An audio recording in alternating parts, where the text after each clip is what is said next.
All right, good evening, students.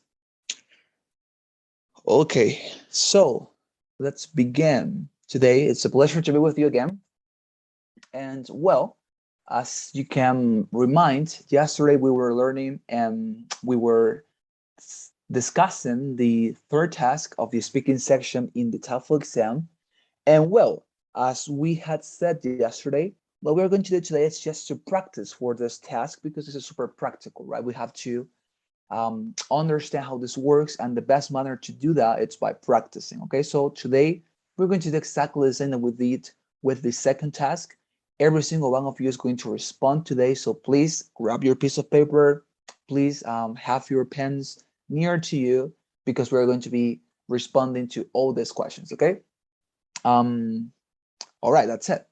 So let's go. I'm going to share my screen with you. And by the way, the document that I promised you yesterday, the one with all this material for the third task, I am going to send it to you today. I did not want to do it yesterday because I did not want you to come here with all the the readings already done and with all the practices already done. So there are some extra practices in this document that I'm going to send you. So you're going to have the opportunity to practice even more. Okay, so that I'm going to do it when we finish this class. But for today, meanwhile, let's get into our Magoosh account here. All right, wonderful. So let's go to the speaking section, task number 3. And we're going to get to the first task. Okay. So let's go with this one. I remind that we were practicing this one with Carlos last week. But nevertheless, I think that it's going to be cool to repeat it again. Okay, so please, as you remind, what we're going to do it simply. I'm going to paste it here. You're going to have your 45 seconds to read it. And after that, we're just simply going to go to the timer. Okay, so please be ready. You're going to have your 45 seconds to read. So please begin reading now.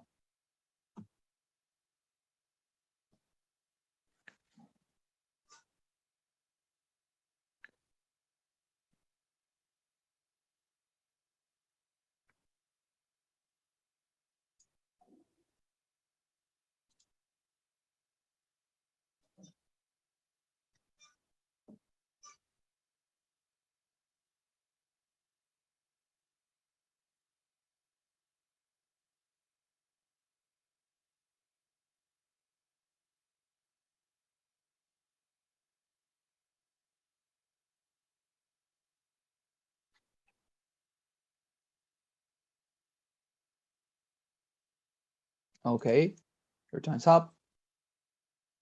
And now please let's listen to a talk on the same topic. Pictographs. Let's go. Now listen to a lecture in an art history class. You might be surprised at how close the link between those ancient symbols and our current writing systems actually is. Let me show you some really neat examples from the Roman alphabet to illustrate. Take the letter A. It looks kind of like a triangle with 2 sticks underneath it, right? Well, those sticks used to actually be horns on a drawing of a bull. A started out as an ancient Egyptian pictograph of a bull's head. This naturally stood for the word bull or a similar creature, but over generations, the eyes and other details on the bull's head disappeared, until the head just looked like a triangle, and the horns just looked like sticks. Voila. The next example is a bit more distorted, but the letter E has a very similar story. This one started out as a stick figure, an image of a person praying. A line down the middle represented the legs, body, and head, and then 2 arms extended out on either side. But over time, the symbol was rotated. Rotation like that is pretty common historically, and a part of the image was lost. Now, the 3 horizontal strokes of the E, those are what's left of the 2 arms and the head of that person in prayer. Using examples from the talk, explain how pictographs changed to become modern writing. All right, wonderful. So, I think there was somebody who just got into, but nevertheless, Don't worry. We're going to continue practicing, so there are going to be a lot of materials. Okay, so please, students, don't forget to have your cameras on. By the way, you know that is necessary. So please, let's go now to the 30 seconds of preparation. The one that is going to begin these responses for this round is going to be, let me see here. It's going to be, well, Jessica. Jessica is going to be the first one to respond. So please be ready, Jessica. You're going to be the first one, and the others are going to continue in the order that I can see you, okay? So wonderful. Okay, so please, every single one of you begin to prepare your response now.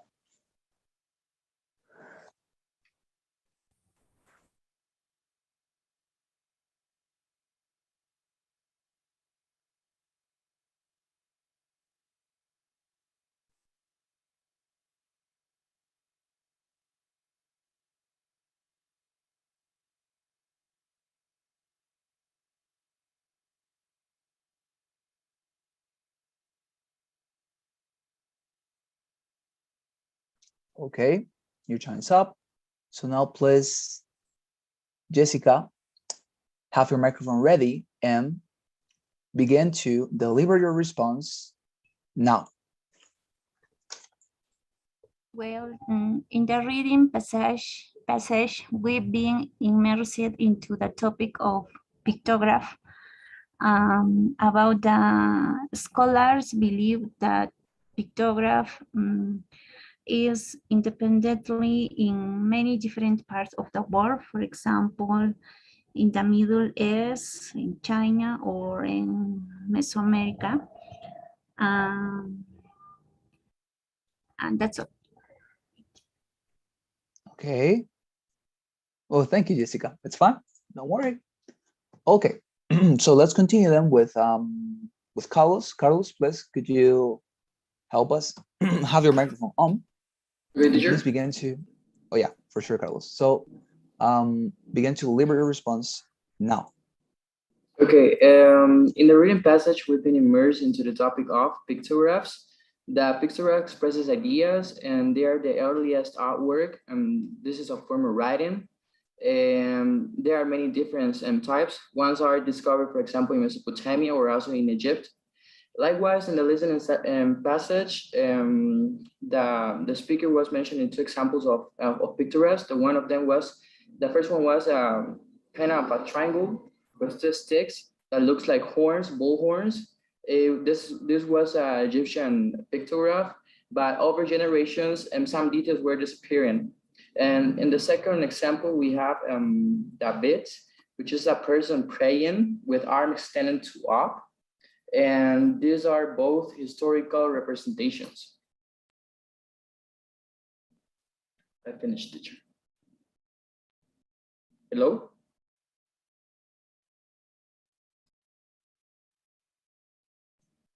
Hello?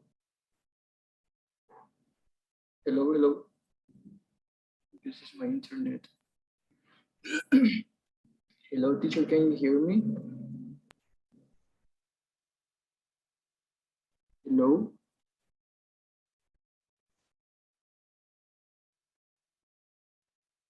Don't worry, Carlos. It was very good.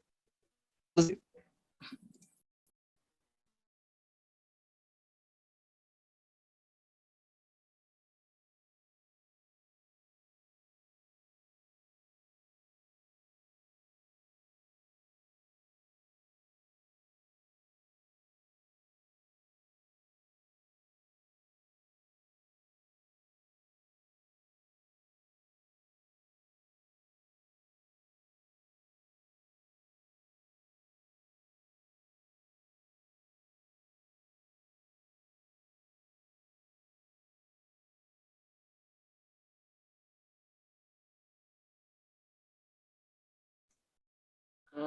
me.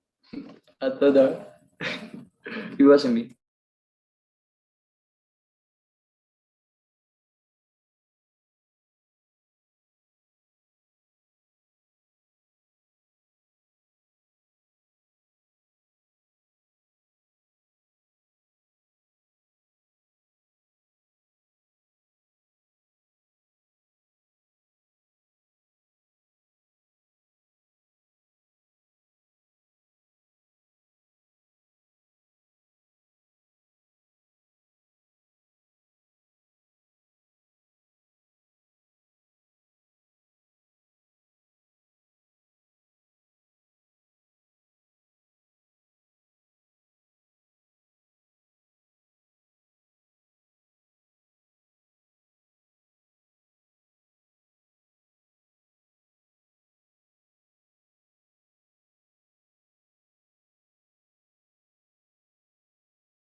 So students, I came back. I'm so sorry for what happened.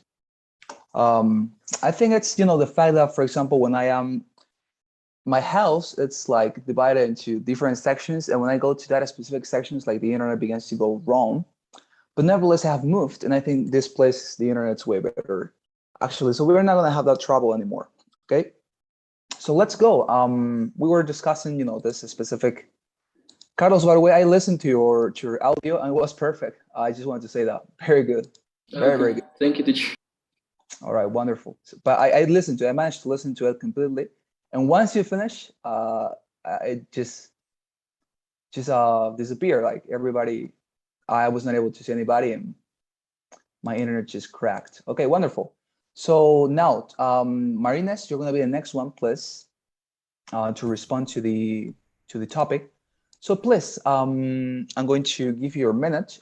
Have your microphone ready, and please begin to respond now.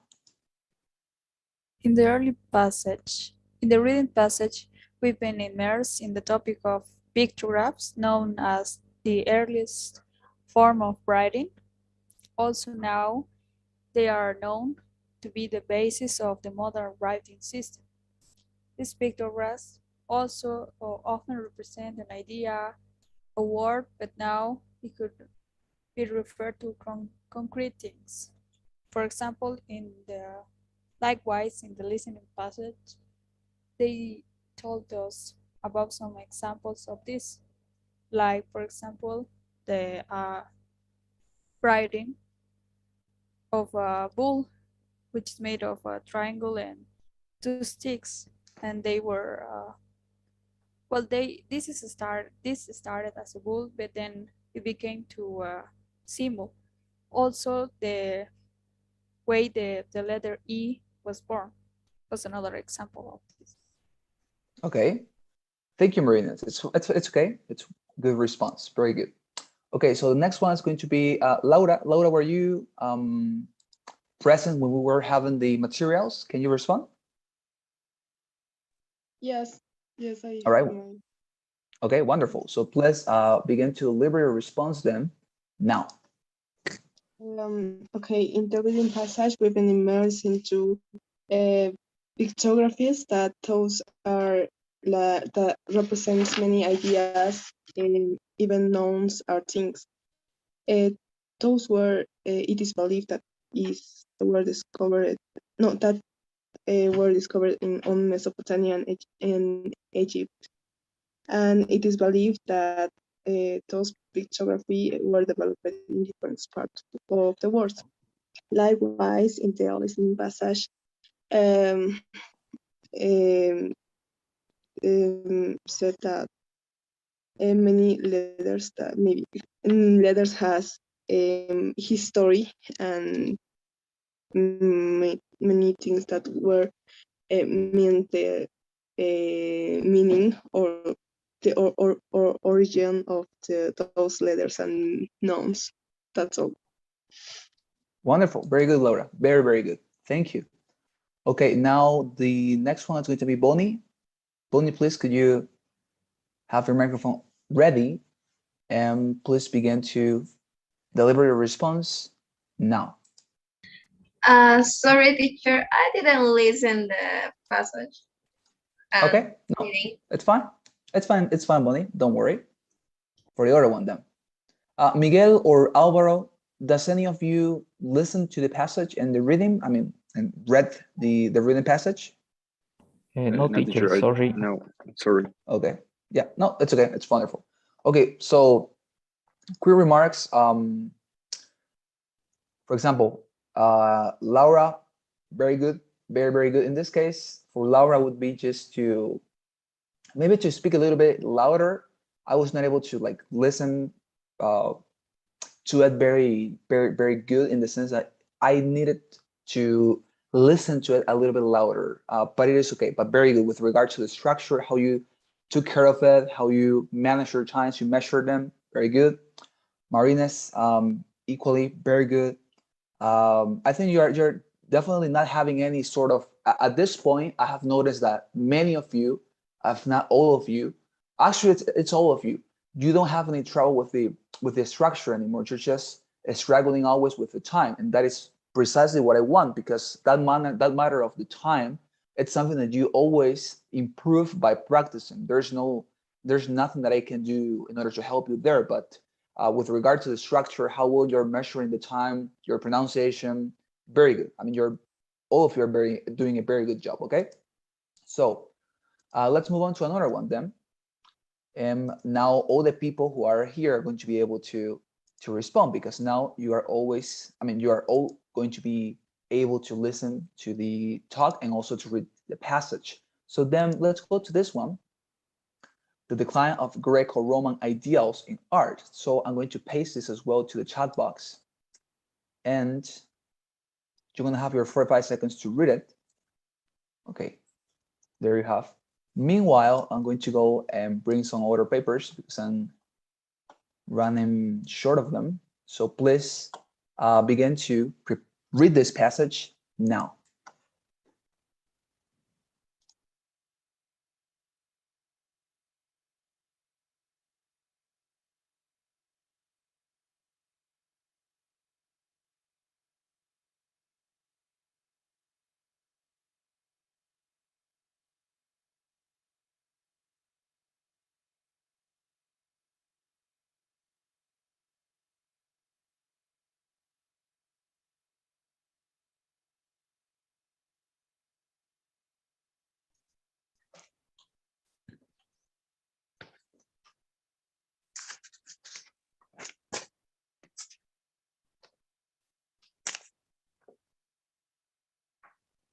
Okay.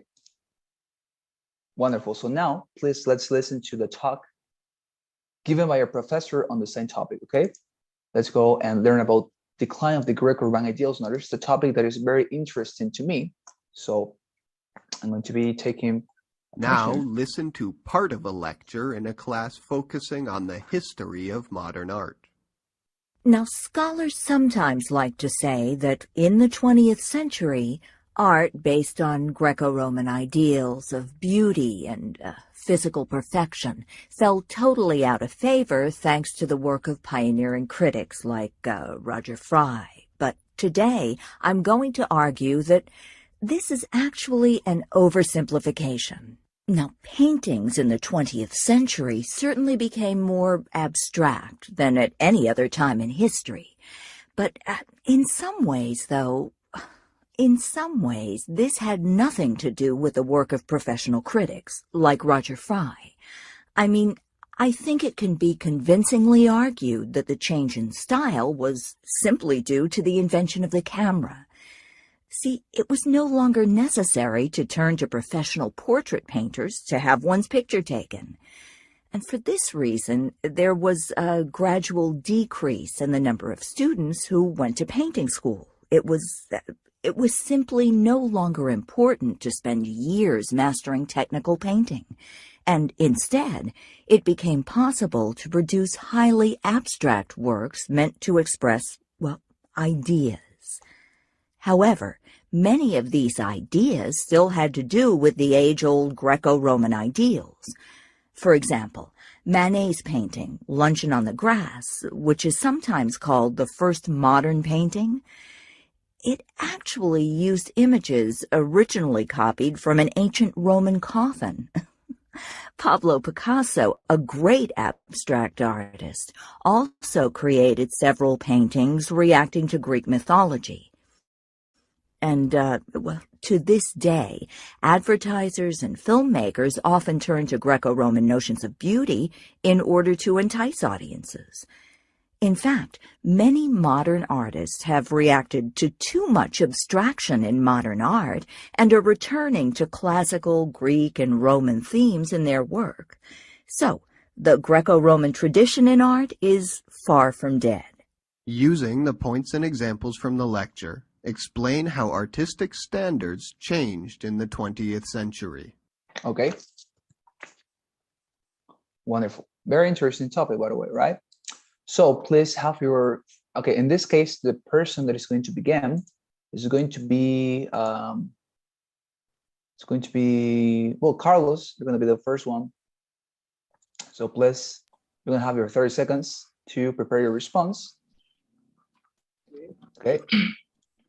So, but first of all, obviously, begin to prepare your response now.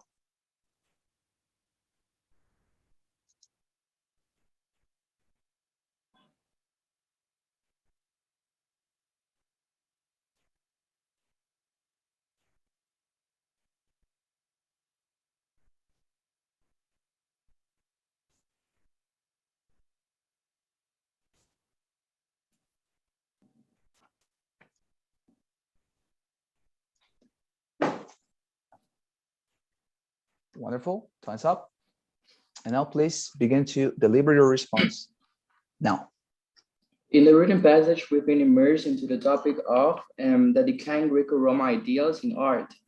Before the 19th century, these ideas were the pinnacle of achievement and to represent the physical world as it aesthetic best. Likewise, in the listening passage, the woman is stating that these ideas were oversimplified and no any other paintings abstract would you say this? I got stuck, teacher. Okay. No, it's fine. It's fine, Carlos. It's fine.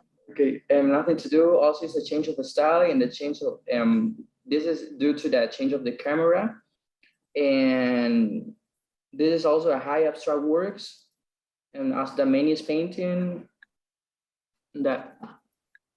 All right. No, wonderful. It's okay. It's okay. It happens. Don't worry. Okay, so Laura, please, you're going to be the next one.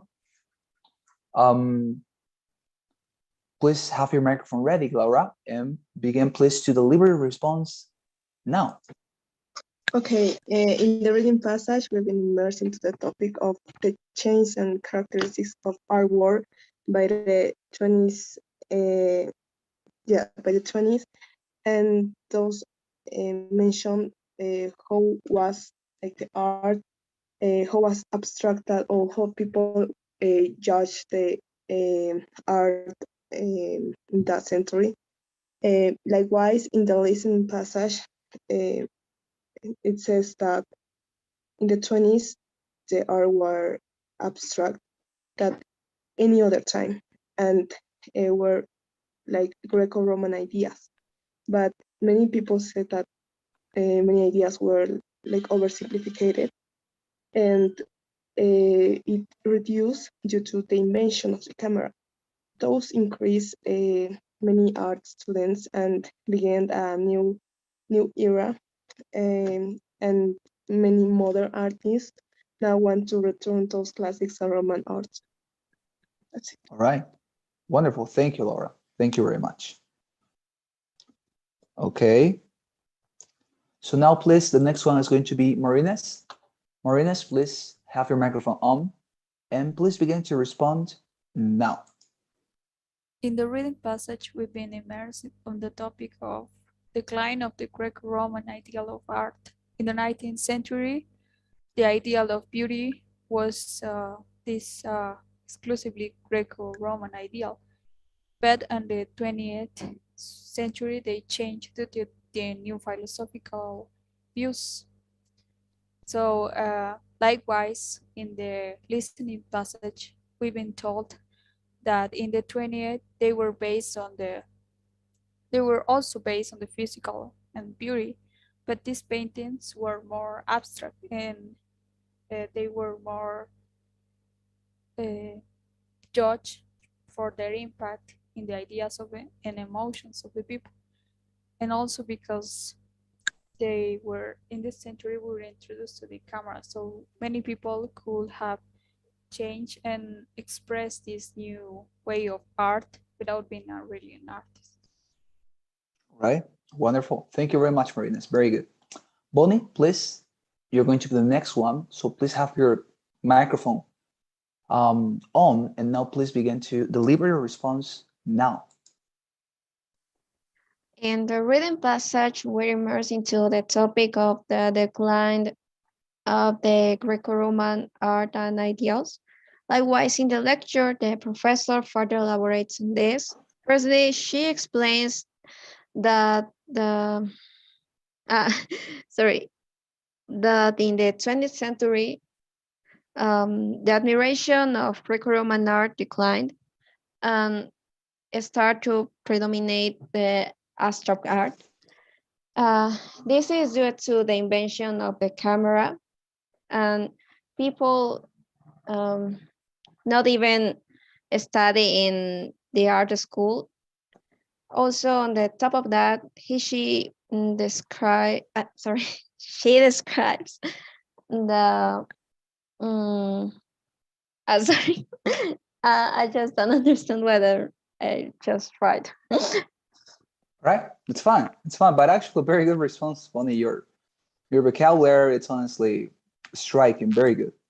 Okay, so Alvaro, Miranda, please. You're going to be the next one. Please have your microphone on and begin to deliver your response now. Okay. In the reading passage mentioned that in 19th Greco-Roman ideals of beauty represent the pinnacle of achievement.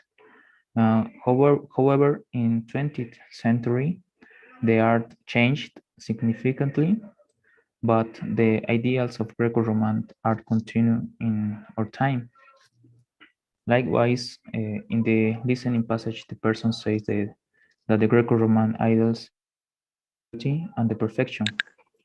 But in 20th century, the style changed, and now the paintings are simple compared to Greco-Roman art. However, the ideas are based of the Greco-Roman ideals. And this person mentioned about Pablo Picasso and his style. In our days, the Greco-Roman art is far of died because continue. Okay, that's all. No, but very good, Alvaro. Very, very good, honestly. Okay, so Jessica, please, you're going to be the next one. So please begin to deliver your response now. Well, in the reading passage, we've been immersed into the topic of the art, specifically in the basing on Greco-Roman ideals, because the art of Greco-Roman represent the physical world at its aesthetic best, but sometimes some ideas or emotion, it was an attractive abstraction, but the views concerning art significantly changed. Although some artistic works continue now to draw from Greco-Roman ideas. And that's all. All right, thank you. Thank you very much, Jessica. Very good. So finally, Miguel Angel. Miguel Angel, you're going to be the next one. Okay, wonderful. So please begin to respond now. Okay. In the reading passage, we've been immersed into Greco-Roman art. On the early 19th century, works of art with Greco-Roman ideals were seen as the best ones. But after the years, critics began to focus on the way that ideas and emotions were represented. And that that created more styles of works of art. And likewise, in the listening passage, Greco-Roman ideals represented beauty and physical things, and then it became to change because works of art became more abstract, and this was due to the invention of the camera, because it made the Greco-Roman style unnecessary because it was easy to take pictures, and that's why it became more popular, the abstract art, and new ways to represent ideas. And there are pictures that are still use this. Oh, I am out of time. Yeah, you ran out of time for a few seconds. No, but it's okay. Sorry. It's okay. I did not want to interrupt you. You were doing very well. Okay. Sorry. So thank you very much, Miguel. Okay, wonderful. So few insights, few commentaries. Well, Carlos, in this case, you got a little bit confused. Nevertheless, it's okay. It happens to the best too. Nevertheless, for example, when if it happens to you that you forget some word, remind that it's not really appropriate to say, how do you say? I mean, that phrase of expressing that you have forgotten how to say something, you should never say it, not even here, because we're trying to practice it as it is going to be in the exam, right? So those phrases, expressing them, being honest, like in the sense that I have forgotten this. This is not the moment for being honest, okay? Although it sounds a little bit bad, ethically speaking, but it's not the moment to be honest. I mean, we are trying to convince these people that we do have proficiency, right? So whenever you forget something, whenever you are confused, stay silent. Like that doesn't convey anything, right? Because it's silence. It's like maybe you are thinking, trying to articulate your ideas. So if you don't remind something, if you have missed maybe your reasoning train, stop for a while and return, okay? Whenever you are ready. And that is going to be, well, a way in order for you to get over this specific response without any trouble. Okay, wonderful, but nevertheless, very good. So in this case, Laura Choque, very good response. In this case, you exceeded your time by a few seconds. You ran out of time just a little bit, but very good response. You know, as I said, the matter of measuring time, you're going to always improve it by practicing. So it's not a matter of anything that I could correct. It's just simply something that sometimes happens, but continue trying to measure your time, right, more appropriately. But that is my own recommendation. Bonnie, you know what I remarked from you, Bonnie, that you have a very good vocabulary. It's honestly, as I said, it's very advanced. It's like I listen to it and I easily listen to a professor talking. It's very good. You have a very flexible vocabulary that goes to this discipline, to this other one. So continue with that, because including those academic and somehow fancy words is going to increase your score. Obviously, whenever we listen to somebody who uses this type of expressions, we understand the person is very knowledgeable and whatever, right? So we're trying to convey that. Very good, Bonnie, with that regard. Okay, very, very good. Alvaro, very good fluency. You move on smoothly through a response. You know exactly where to stop when you're in your reading passage. Once you have finished to stay that, you simply move on as if nothing had happened. Very good. I honestly, your transition is super fluent. I don't even feel that you stop. It's super good. So continue with that fluency. Like continue with the same reasoning train, using these transitions that I have taught you, because that is the reason why we use this, right? Likewise, or to begin with, we have been immersed into this. Likewise, furthermore, moreover, that gives you that sense of connection, right? So those transitions, remind that I have sent to the WhatsApp group some weeks ago a video of how you should practice these connectors in our website of Executive English. So you go to our website and you're going to find there's some exercises of connectors, right? And these connectors, the reason why they're very important is because they help you to have that sensation of connection throughout your response. And I think that is one of the of this of well one strength that Alvaro has, that he's super fluent. Very good. Jessica, as well, very, very good. You're improving a lot. Try to keep an eye on words like ideals, aesthetically, but you know that is a matter of practice. But very good, you're improving a lot. And Miguel as well. As I said, I did not want to interrupt you because you were doing pretty well, but you just ran out of time a little bit. But nevertheless, you can improve that by practicing, by measuring exactly at what point to stop, knowing that you're going to have more time later. But very good, okay? Very, very good. Okay, wonderful. So let's move on to another one. We have a lot of material, okay? In this case, let's go to this video here I have prepared for you.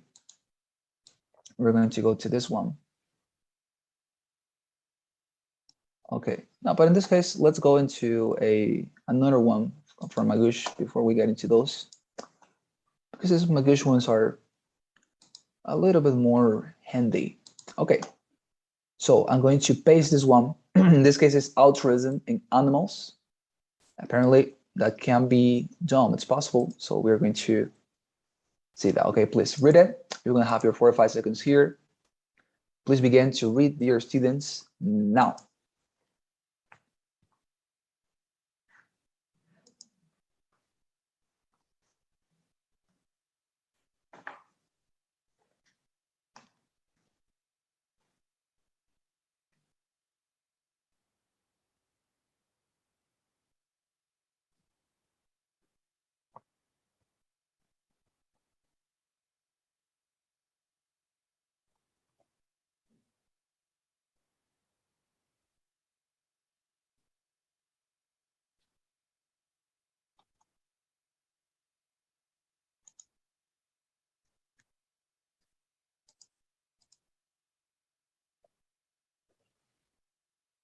Wonderful. Time's up. And please now let's listen to a talk on the same topic.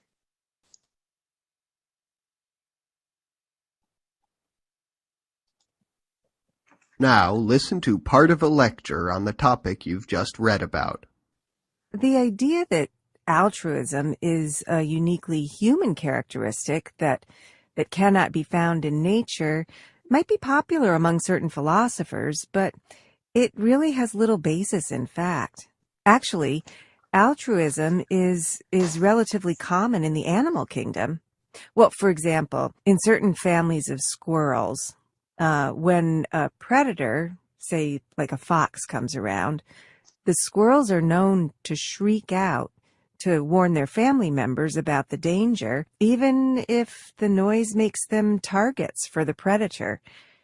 Similarly, when a herd of, say, wildebeests is attacked, well, stronger members of the pack will try to trample the threat rather than let the young and weak get picked off, even if this subjects them to danger. So what is the reason for all of this? Evolutionarily speaking, it seems like a puzzle, right? I mean, why would evolution favor the development of altruistic behaviors that might endanger individual life? The answer is it's a bit complicated, but essentially the answer is that by protecting the entire community, including several relatives, the altruistic animal ensures that the community's genes as a whole can still be passed on. Well, in other words, if a single squirrel dies after, say, shrieking at a fox, but the entire community is spared, well, that means that from a collective perspective, the community's fitness is increased by having altruistic behaviors associated with its members. Using the points and examples given in the lecture, explain how altruism may be a beneficial characteristic for some animals. All right. Very interesting, right? Okay, so let's go. The first one now it's going to be Jessica. Jessica, you're going to be the first one, please. Oh, no, you were the first one already, right? Okay, so Miguel Angel. Miguel Angel, you're going to be the first one. So please begin to prepare your response to your students now.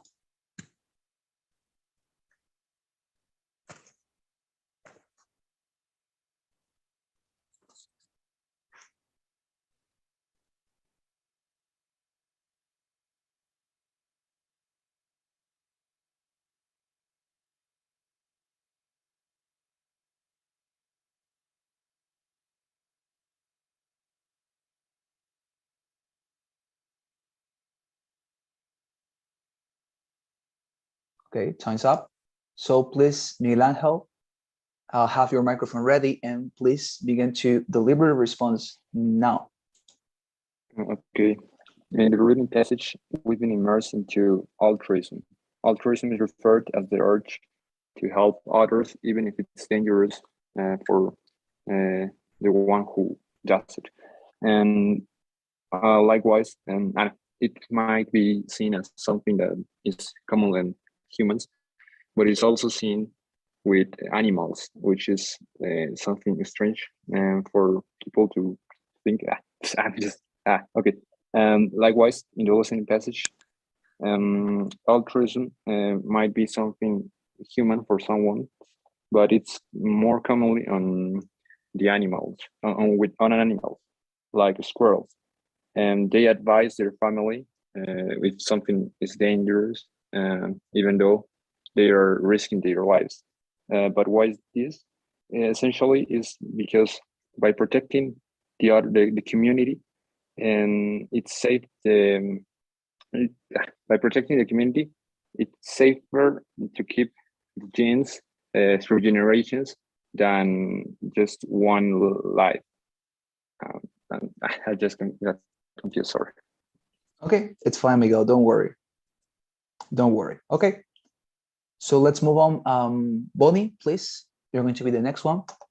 Turn your microphone on and please begin to deliver your response now.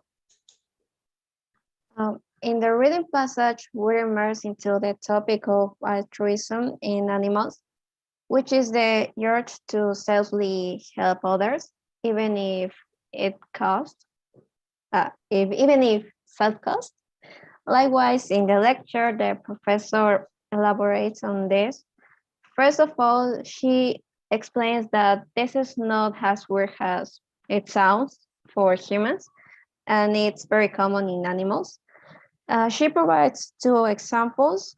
First, a family squirrel and a wolf's pack. Moreover, she describes that this is a puzzle of evolution, and the possible response would be that protect the community, ensure that the individual who out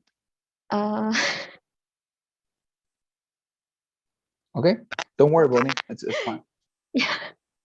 It happened to the best, Bonnie. Don't worry. It's fine. Okay, so Alvaro Miranda, please, let's continue. You're going to be the next one, so please have your microphone ready and deliver your response now. Okay, in the reading passage, we've been immersed into the topic of altruism in animals. Talk about the behavior of altruism animals that sacrifice their lives to protect the community. Logically, these animals can die more frequently. However, the altruism exists to positive reasons of evolution. Likewise, in the audio mentioned that actually the altruism is common in the nature, and it's common to see animals protect their communities, and that is all. All right. Thank you, Alvaro. Thank you very much. Okay, Laura, please, you're going to continue. Have your microphone ready and please begin to deliver a response now. Now.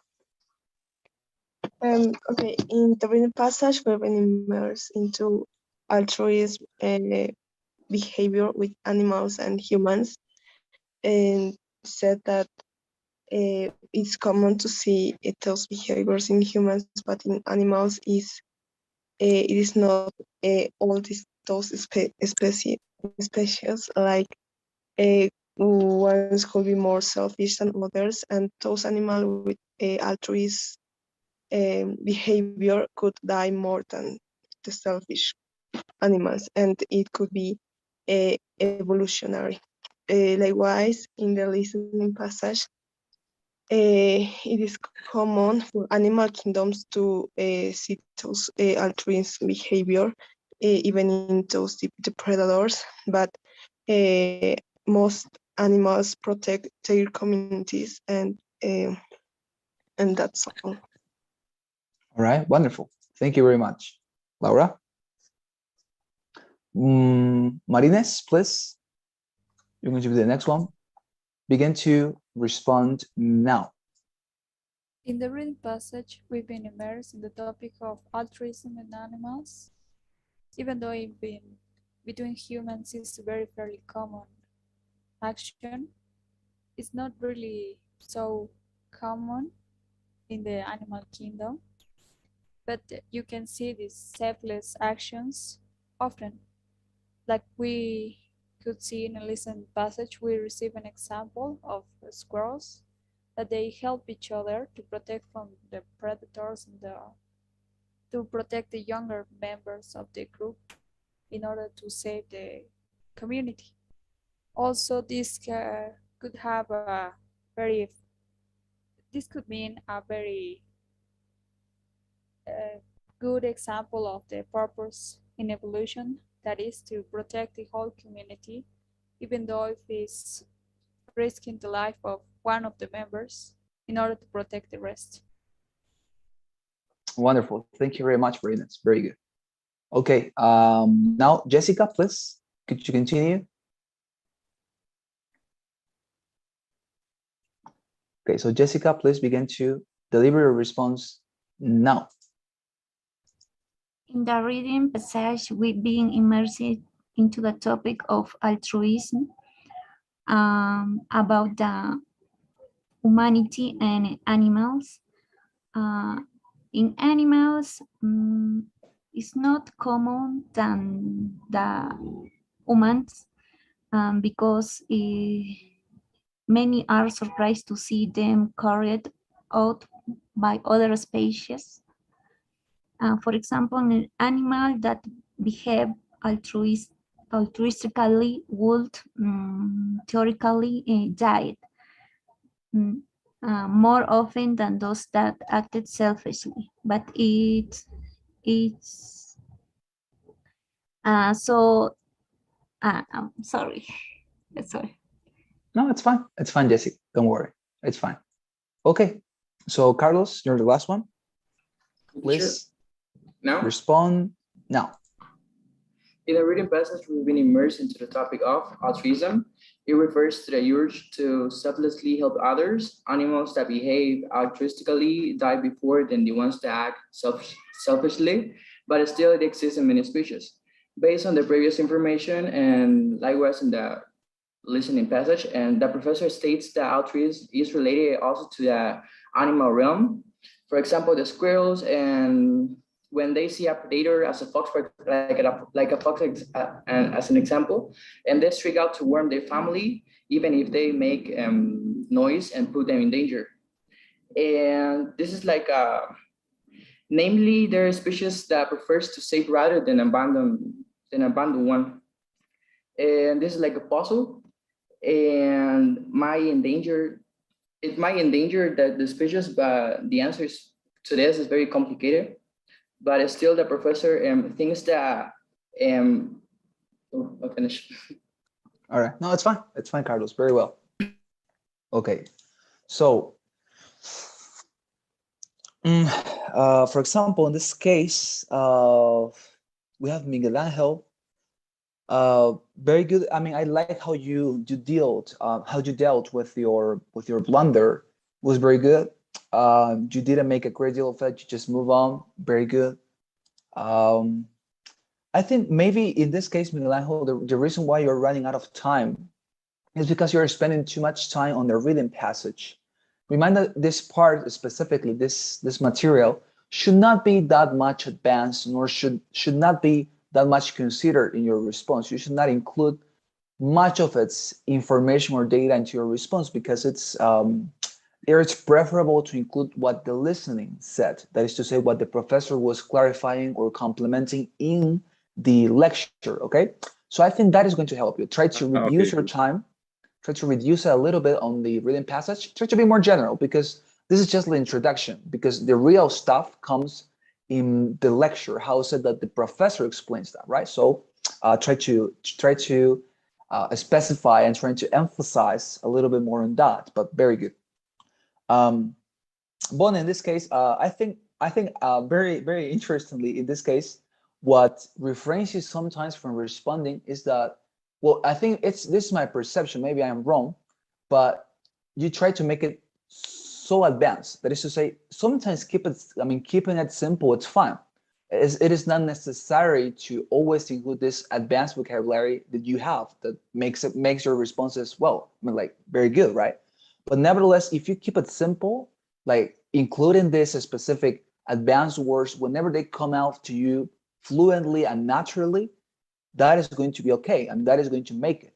You're going to nail this section, even practicing this specific behavior that I tell you, to respond simply, not to force your advanced words. And whenever this comes to you naturally, then you throw them out. Okay, but very good response as always. Alvaro, equally very good response. Keep an eye on the word altruism.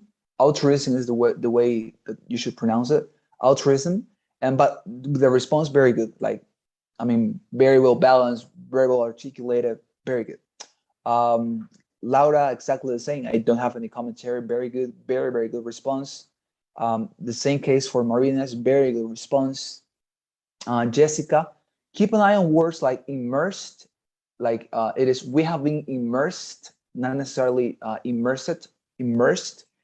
Altruistically, like altruistically, it's not necessary to to pronounce altruistically, but altruistically, like to abbreviate it. I don't know how to express it, but you have to basically abbreviate that altruistically. And I would say as well that you are paying too much attention on the reading passage. That is to say, if you shorten your response and include more information with regard to the listening part with the lecture, then your response is going to be way more smooth because you're going to move more quickly from the introduction to the listening part, okay? So try to include a little bit more of information with regard to the talk and not too much from the reading passage, because as I say, it's not really, I mean, the reading passage is not difficult to comment on that, because you just can, as I say, while you're reading, you can copy all the words just as they have been launched, and you can repeat that. Your viewer knows that. But nevertheless, if you talked about the listening, you are demonstrating that you are able to speak English proficiently, okay? But very good response. Carlos, equally, very good response. In this case, I mean, if you run out of time, it's just because you had a lot to say, but nevertheless, good. As I say, this is a matter of practice and knowing what to include. Remind that, for example, last class I suggested you that whenever you have a lecture with a lot of points, with a lot of information and data, so that you don't have the necessary and sufficient time to include everything, try to choose those topics which you have, by listening and paying attention to the lecturer, identify as being the central and elementary topics. For example, in this case, the elementary topics, I mean, for example, something that you repeated consistently was how the professor believed this was puzzling. That is to say that this explanation in order to understand how altruism works in animals was puzzling. Right, she mentioned that. But nevertheless, if you pay attention to how she said that, it was just a super momentary commentary. Like she went through it super quickly because it was not something elementary to the discussion. But you, for example, if you pay attention to the lecturer, you are going to discover that what she emphasized, what was the first example of this squirrels and the examples of the wolves. So if you had emphasized way more on those specific points, and you had forgotten, and you had basically dispensed with the information about how puzzling this explanation may be for scientists, then you will have had time in order to implement and to complete your response. So try to get rid of those topics which you know are not really necessary, elementary, okay? That is going to help a lot. Wonderful, but very good response too.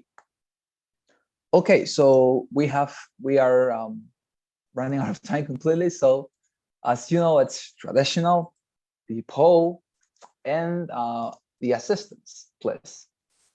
Stay with me. We have to, I need to take your assistance because you want to get your certificate, right? We need to have that in its due order. Okay, so I'm going to call, please, your name. Tell me if you're present here. First of all, Rivero Maria Fernanda. Well, I think she has never come, actually. So not here. What about Carlos Caballero? Hello, teacher. I'm here. Wonderful. Yes. Perfect. Marines Genesis. Here, teacher. Wonderful. Thank you. Carolina Conicia. Okay, Carolina is not here today. What about Yandira Lucit? Okay, it's not here. Bonnie Daira. Here, teacher. Wonderful, thank you. And what about Claudia, Patricia, Jennifer? Okay, Laura Mamani, Choque. Present, teacher. Wonderful, thank you very much. What about Chayapa, Álvaro Miranda? Here, teacher. Thank you. Jessica Gutierrez. Here, teacher. Wonderful, thank you very much. And finally, Silva Plata Miguel Angel, seeing you. Okay, wonderful, you are here too. Okay, so thank you very much, dear students. Next week, we're going to get into another section. Oh no, actually, we're going to continue, right, with the speaking section, but with the fourth task, which is going to be actually super interesting because you're not going to be required to read anything else, but you're just going to exercise the how can you take your notes on the lecture you're going to listen to, and how can you respond just with the information received on that specific material. So you're going to, by that, I think that many of you are going to improve a lot, because you're going to get used to pay more attention to the lecture than the reading passage. Okay, so see you next week, and I am going to send right now the document to your WhatsApp group. Practice this task whenever you want. There you're going to have the, yeah. Yep. Teacher, I'm sorry, my internet was very slow. You called. Yeah, yeah, I accept. I noticed you. I noticed you. So don't worry. I included you in the present students today. Okay. Thank you, Miguel Angel. Okay. So Carlos. Teacher, one question: are we going to have this 4 tags for the speaking session? I mean, the speaking test. For you? Yes. Well, okay. Thank you. Definitely. Yes. Okay. So thank you very much. See you next class. Okay.